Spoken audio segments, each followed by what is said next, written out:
ஜெகதேவ். இன்னைக்கு வந்து micro green tips part 12. எப்படி பர்ஃபெக்டான எல்ஓபி மைக்ரோ கிரீனை வர வைக்கிறதுன்னா பார்க்கலாம். இது எங்களோட மைக்ரோ எல்ஓபி சீட்ஸு. பாருங்க, அந்த ஸ்ப்ரவுட்ஸ் வந்து பர்ஃபெக்டாக வந்தால் தான் உங்களுக்கு வந்து மைக்ரோ கிரீனே ப்ராப்பராக வரும்.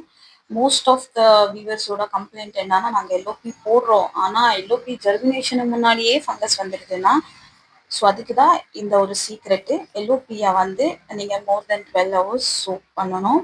அதுக்கப்புறமா அதை வந்து 24 ஹவர்ஸ் ஸ்ப்ரவுட் பண்ணணும். அண்ட் இந்த 24 ஹவர்ஸில் தெர் இஸ் அனதர் சீக்ரெட். இந்த 24 ஹவர்ஸ்லேயே அவங்களுக்கு வந்து ஸ்ப்ரவுட் ஏரியாவில் ஃபங்கஸ் வருது அப்படின்னு சொல்கிறாங்க. அதுக்கு என்ன பண்ணுவோம்னா, ஈச் 12 ஹவர் ஒரு 8 ஹவர்ஸ் ஒன்ஸு நீங்கள் அதை வெளியே எடுத்து தண்ணியில் அலசி, கொஞ்சம் வினிகர் போட்ட தண்ணியில் அலசி திரும்ப கட்டி வைக்கணும் ஸ்ப்ரவுட்டு. இப்படி பண்ணுறதுனால உங்களுக்கு வந்து ஃபங்கஸ் வராது. ஸ்ப்ரவுட் வந்ததுக்கு அப்புறமா டேக் போட்டு பாருங்க. அப்புறமா வந்து சொல்லுங்க ஏன் உங்க மைக்ரோ கிரீன் வராதுன்னு. அவ்வளோதாங்க. அடுத்த வீடியோவில் திரும்ப பார்க்கலாம். Thank you for your love and support. Please follow and subscribe.